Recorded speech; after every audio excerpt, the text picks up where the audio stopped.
Bueno, pues vamos a tener la lectura del Salmo 19. Lo vamos a hacer de una manera alternada para que todos participemos. Ay, Dios.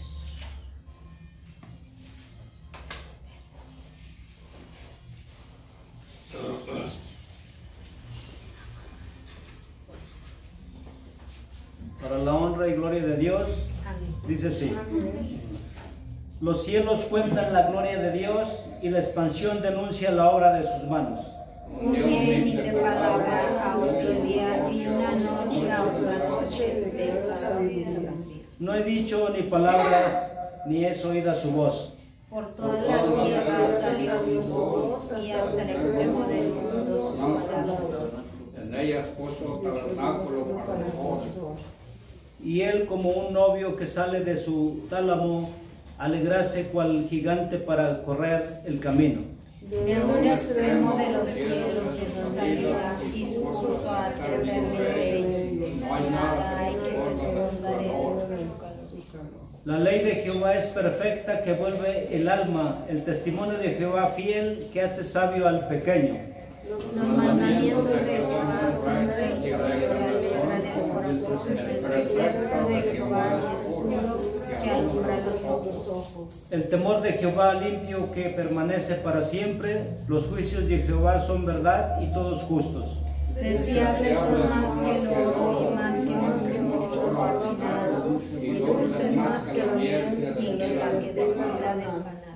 Tu siervo es además amonestado con ellos, y guardarlos hay grande galardón. ¿Quién comprende el terror por sus errores y libre de los vicios ocultos? Deten asimismo a tu siervo de las soberbias, que no se enseñoríen de mí, entonces seré íntegro y estaré limpio de gran rebelión. Sean gratos los dichos de mi boca y la meditación de mi corazón delante de ti, oh Jehová, roca mía y Dios mío. Amén. Amén. Bueno, pues enseguida vamos a tener la predicación del día de hoy, que se titula La tentación del hombre de su propia concupiscencia, y está a cargo del hermano Pedro Lozano. Pásale.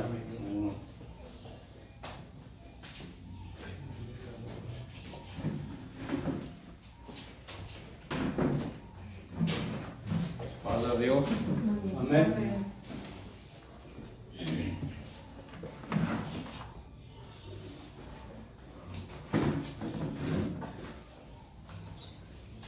el tema de hoy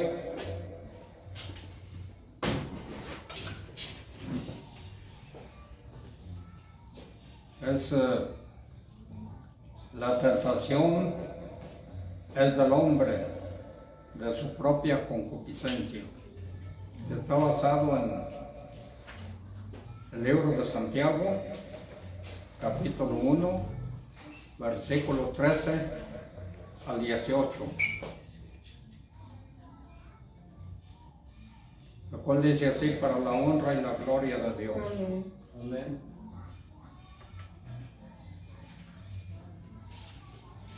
Cuando alguno es tentado, no diga que es tentado de parte de Dios, porque Dios no puede ser tentado por el mal, ni Él tienta a nadie, sino que cada uno es tentado cuando de su propia concupiscencia es atraído y seducido.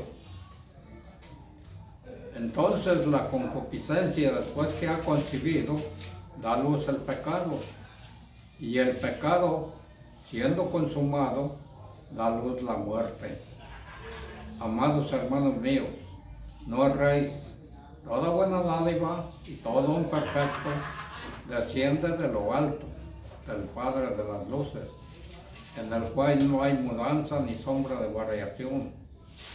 Él de su voluntad nos hizo nacer por la palabra de verdad, para que seamos primicias de sus criaturas. Amén. Pueden tomar asiento.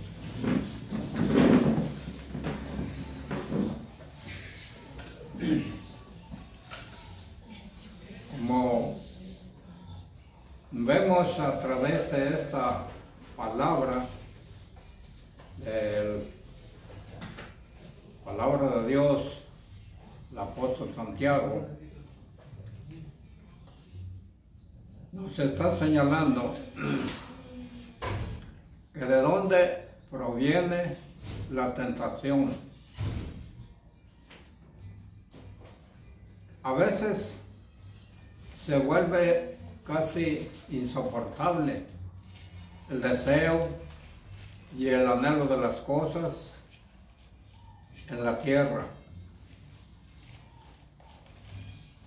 Vemos algo y sabemos que es mal y que no debiéramos tenerlo ni hacerlo.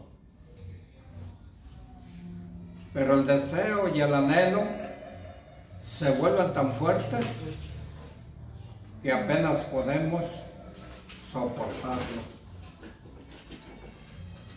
Podemos anhelar cosas como, por ejemplo, hacer nuestra propia voluntad, lo que a nosotros nos gusta hacer. Por ejemplo, puede ser alcohol, hacer lo que se nos antoja, cigarrillos, alimento, pornografía, sexo inmoral, ropas, posesiones. En eso consiste la tentación. El deseo y el anhelo de las cosas que son incorrectas, cosas que Dios prohíbe y que son dañinas para nuestro cuerpo. Y el espíritu humano, no importa lo que sea, aunque el hombre lo justifique y que diga que es correcto, es pecado si Dios dice que es dañino. Porque el hombre puede decir que eso no tiene ninguna importancia, puede ser, pero si Dios lo está prohibiendo, es pecado.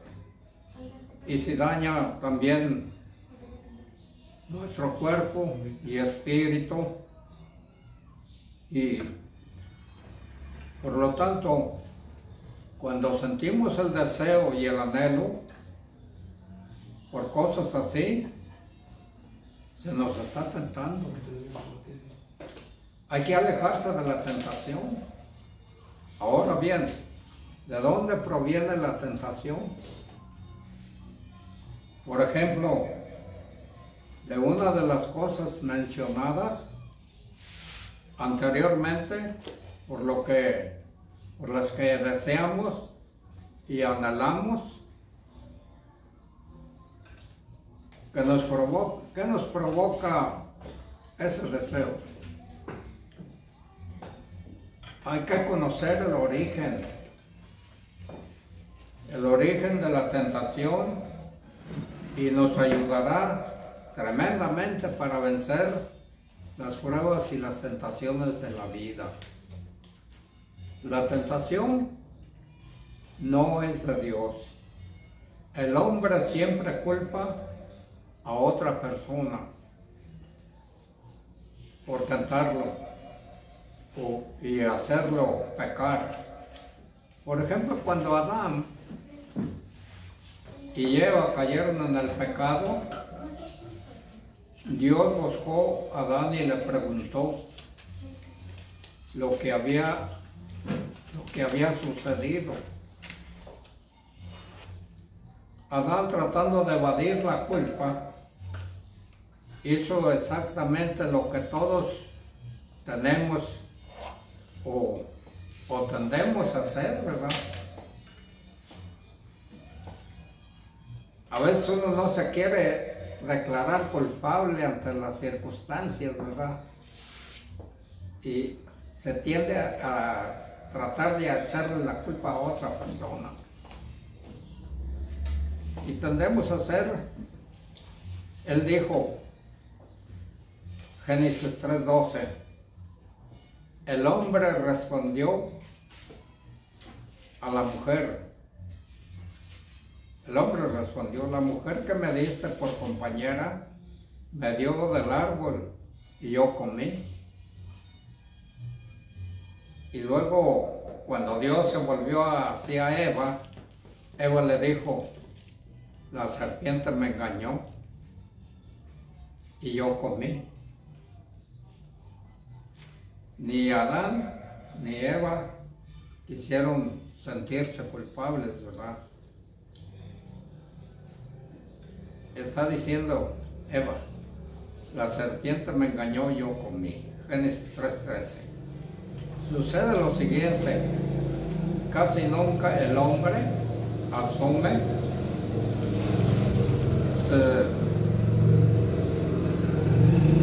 su responsabilidad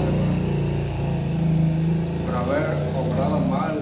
El hombre culpa a la mujer culpa al hombre, el niño culpa al padre, el padre culpa al niño, el estudiante culpa al maestro, el maestro culpa a la escuela, el compañero culpa al compañero, el empleador culpa al empleado y el empleado culpa al empleador. El hombre hasta bromea sobre la tentación y el pecado con expresiones como si no hubiese estado allí, no habría sucedido o no lo habría hecho. Puede decir, si yo no estuviera allí, no lo habría hecho.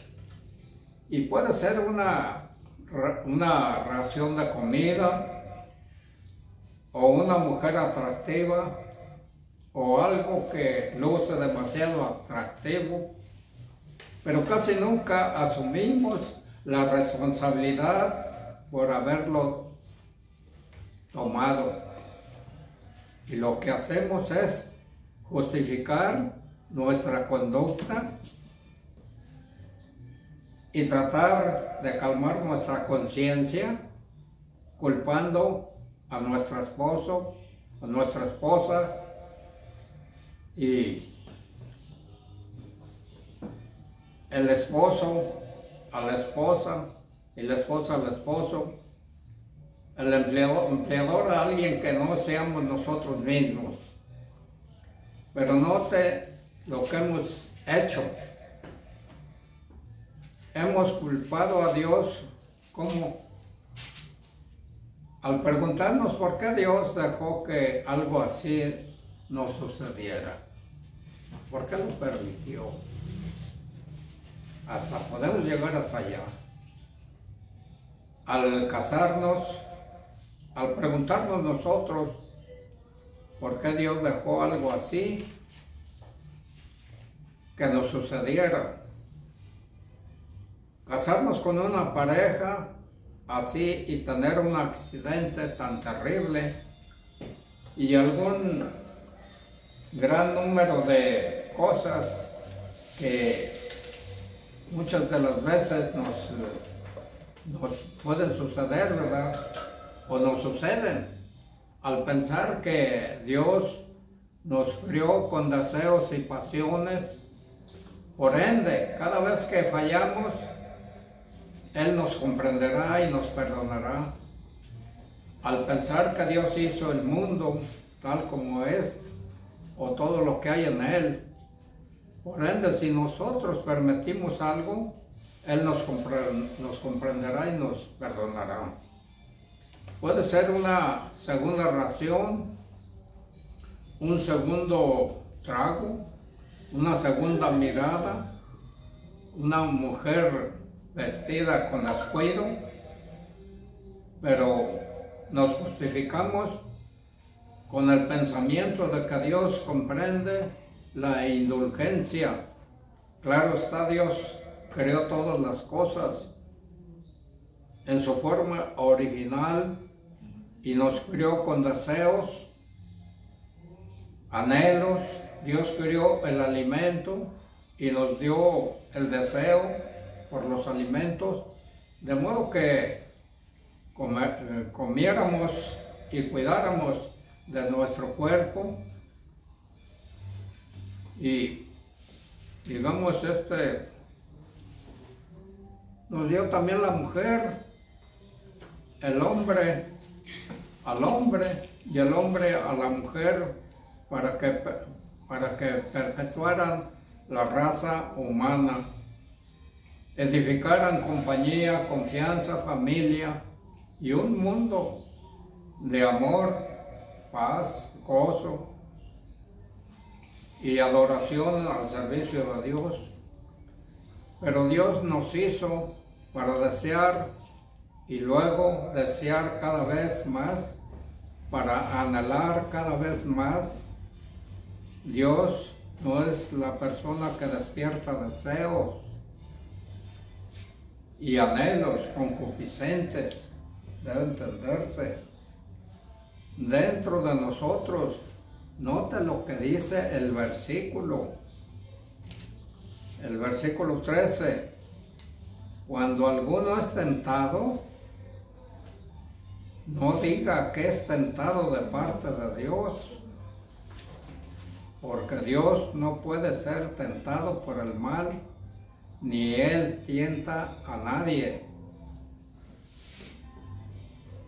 1:13 de Santiago. Dios no puede ser tentado por el mal. Dios es santo, justo, puro. Por ende, su propia naturaleza, Dios no puede tener absolutamente nada que ver con el mal, ni con la tentación. Tentar a una persona es una cosa mala.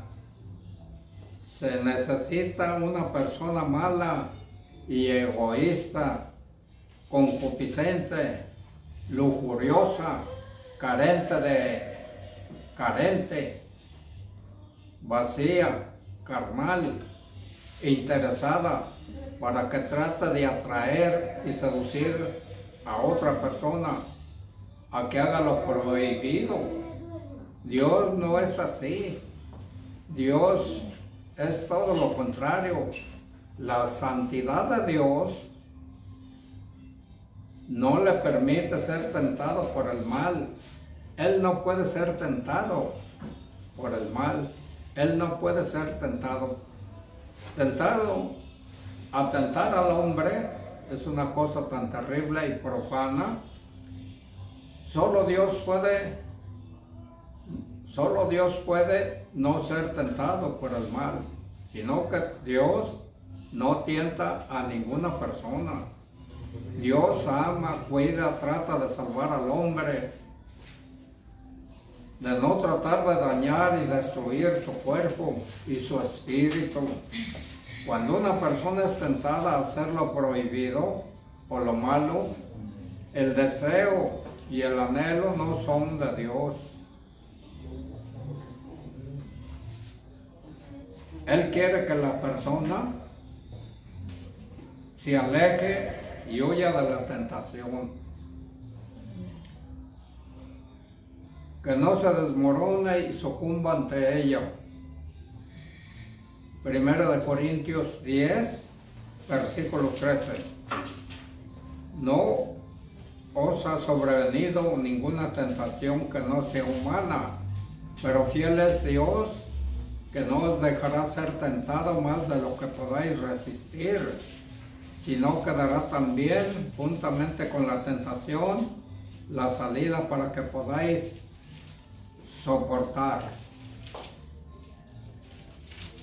Dios, ahí este texto nos está diciendo que Dios nos está cuidando, no nos va a dejar abandonados ante la tentación.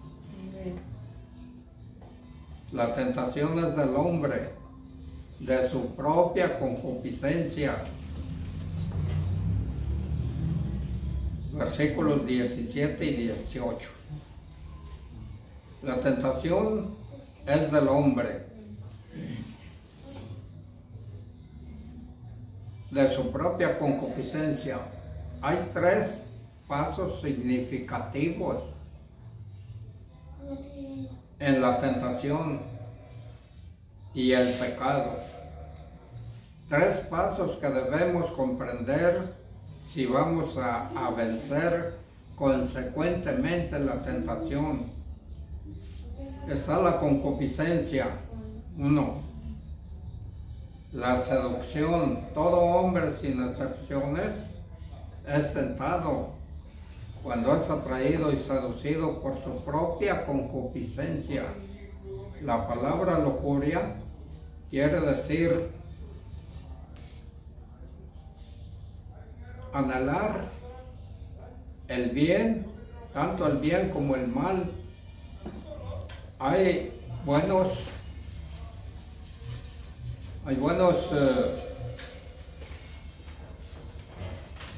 deseos,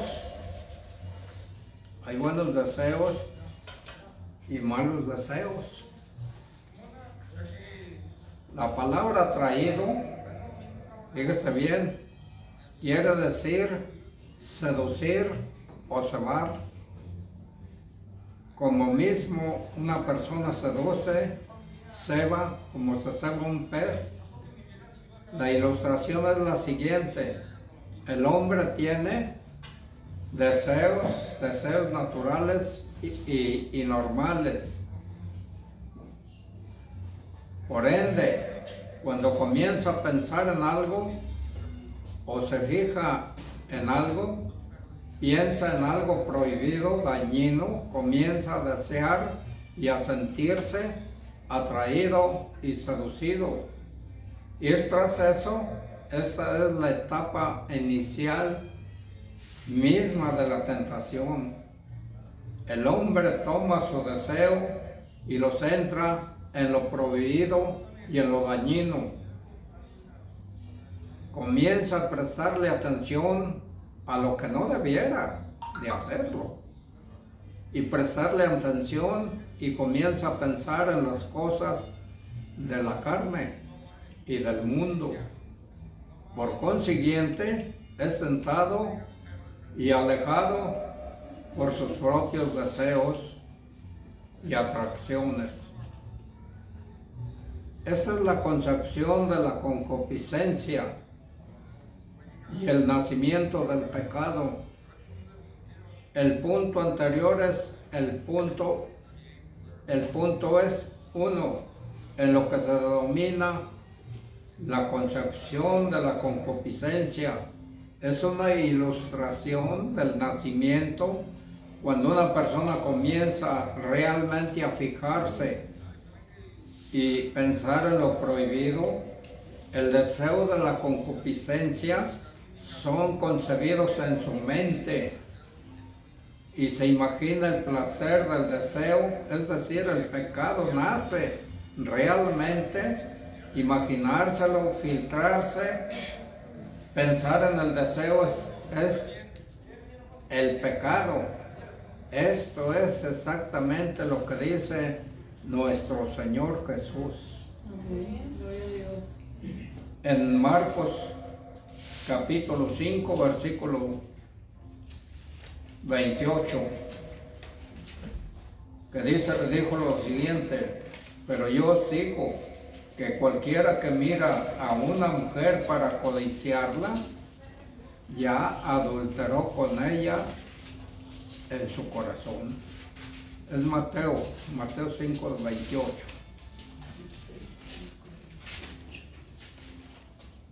Y debe darse cuenta de lo siguiente: la tentación comienza con los deseos normales y naturales del hombre y con sus pensamientos.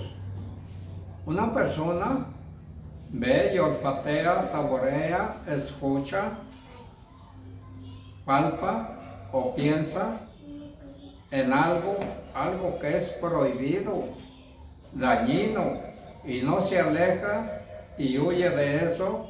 Puede ser algo tan sencillo como oír y escuchar una música provocativa, música como la intimidad de una relación, y en lugar de huir, la persona permite que la mente lo conciba, se imagina el placer y comienza a sentir el deseo y lujuria. Por eso nace el pecado.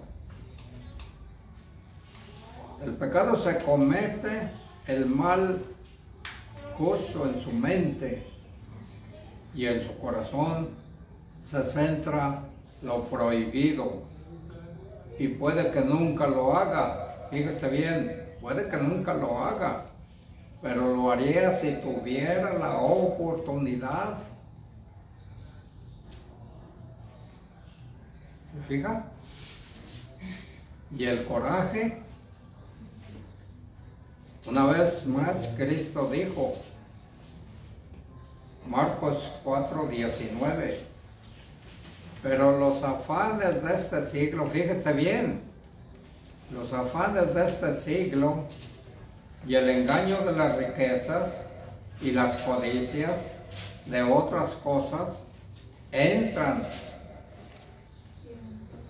y ahogan la palabra y se hace infructuosa. La palabra se hace infructuosa, no puede llevar fruto por aquello que se comete. Los afanes de este siglo, o sea, las cosas en las que nos estamos moviendo y como lo estamos haciendo, ahogan la palabra que el Señor sembró en nuestro corazón. Un pensamiento. El camino para vencer la tentación tiene dos aspectos. Uno, si la tentación ataca nuestros pensamientos, entonces debemos alejar ese pensamiento maligno de nuestra mente. Y luego comenzar de inmediato, fíjese bien, a centrar nuestro pensamiento en Cristo. Algún pasaje de las Escrituras, en ese momento de la tentación, pensar en un pasaje de las Santas Escrituras. Si la tentación proviene de alguna atracción a nuestros sentidos, o la vista que estemos mirando, audición que estemos oyendo, gusto que nos esté gustando,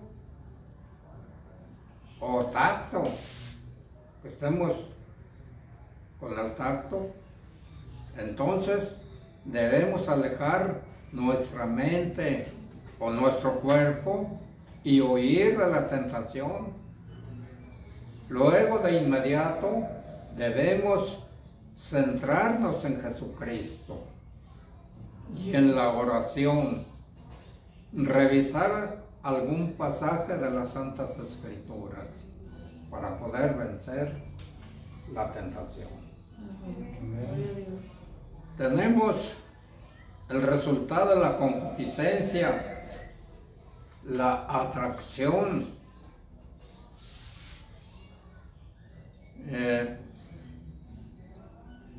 y la muerte. El hombre físicamente y espiritualmente y eternamente por el pecado. Cuando Dios creó al hombre, Él no lo creó para que muriera. Dios no creó al hombre para que muriera. El hombre ha decidido morir. ¿Se fija? Y muere por el pecado, porque comete el pecado. Ahora bien, el deseo es algo que puede alimentarse o reprimirse.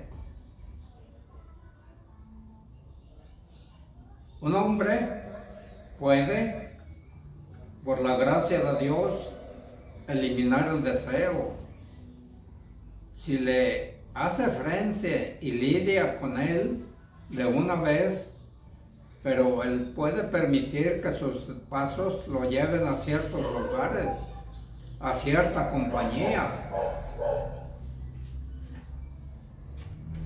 ¿verdad? Para no sentirse solo, ¿verdad?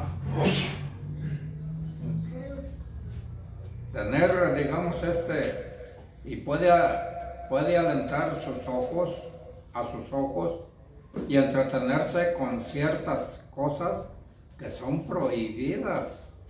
Él puede pasarse su vida fomentando el deseo. Y sin embargo, un hombre puede entregarse a Cristo y al Espíritu de Cristo para que se limpie de todos los deseos malignos. Él puede estar tan inmerso en buenas cosas que no hay tiempo ni cabida para el deseo. Es para los ociosos, para los que Satanás encuentra las cosas malas que hacer y hacer. Es la mente no ejercitada la que juega con el deseo. Un corazón no comprometido es el que es vulnerable al llamado de la concupiscencia.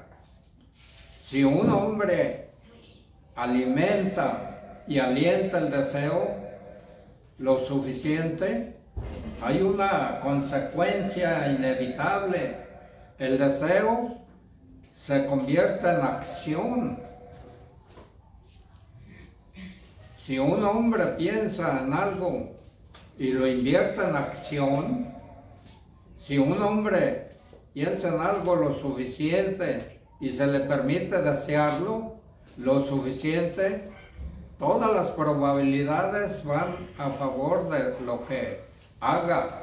El deseo en el corazón engendra el pecado.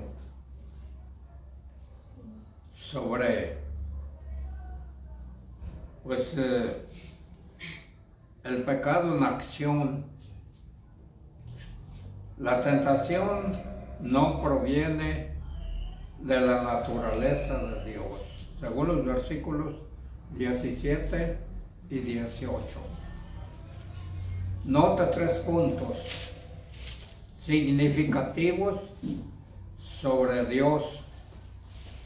La tentación, Dios es bueno y perfecto. Cuando decimos Dios, damos a entender el ser supremo y majestuoso del universo, el ser que es el creador, el ser que es bueno y perfecto. Dios no puede tener nada absolutamente que ver con la tentación y con el pecado. Por consiguiente, Él no es quien tienta al hombre. Dios es quien da al hombre todo lo bueno y perfecto que el hombre recibe. Deuteronomio 32, versículo 4 y 5. Él es la roca cuya obra es perfecta, porque todos sus caminos son rectitud. Dios de verdad y sin ninguna iniquidad en Él. Él es justo y recto. La corrupción no es suya, nos dice este versículo. No es suya. De sus hijos es la mancha, generación torcida y perversa. ¿Se fija? ¿De quién es, digamos, la corrupción? Es del ser humano, de nosotros los humanos. Dios es perfecto. Dios es el Padre de las luces. Él es invariablemente la tentación. lleva a los hombres a las tinieblas de la culpa y la vergüenza, de la acusación y la decepción personal de herir a otros, de la destrucción, de la muerte, de los asuntos ocultos y secretos de la noche y las puertas cerradas de los actos secretos y ocultos. Es la tentación la que lleva a los hombres y a un mundo de tinieblas, como ese no es Dios. Dios es Padre de las luces. Él es el creador del sol, de la luna, de las estrellas, la luz misma. Todos son invariablemente, por su propia naturaleza, cada uno refleja su luz. Así sucede con Dios, excepto que un poco más. Dios es la luz perfecta. Amén. Tan perfecta que ni siquiera hay mudanza ni sombra de variación en Dios. La hay en las luces celestiales, pero no en Dios. Dios es invariablemente, invariable, es Dios, es el Dios de las luces. Siempre nos da las cosas buenas.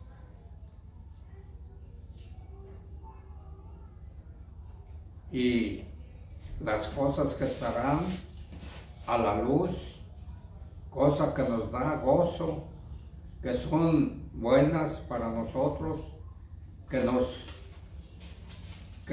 dan y que no nos avergüenzan.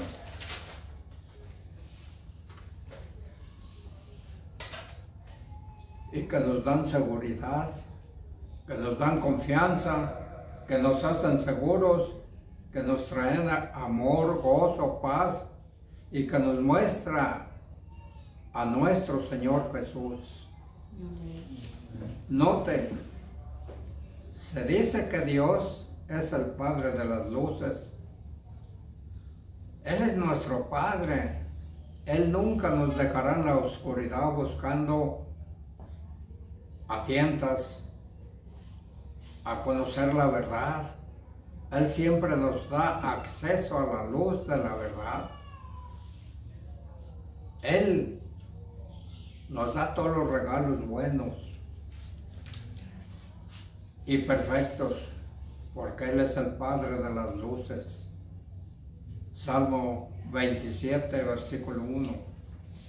Jehová es mi luz y mi salvación. ¿De quién temeré?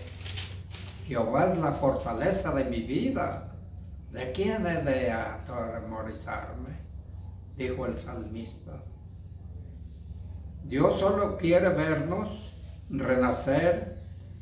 Él quiere que nosotros conozcamos la palabra de verdad. Si alguna vez conocemos la palabra de error, no es de Dios. Todas las enseñanzas humanistas y falsas sobre la verdad no son de Dios. Son de otro origen, otra fuente que hiciste para tentar al hombre y alejarse de Dios y de su verdad. Dios quiere que el hombre renazca. El hombre ha nacido físicamente, todo hombre, y el camino del nacimiento físico es la muerte. Toda persona humana morirá, pero la verdad de Dios es lo que proclama la palabra de verdad. ¿Qué es el hombre? que el hombre pueda nacer nuevamente. Él puede experimentar un renacimiento espiritual y vivir para siempre con Dios en el cielo. Amén. Gloria a Cristo.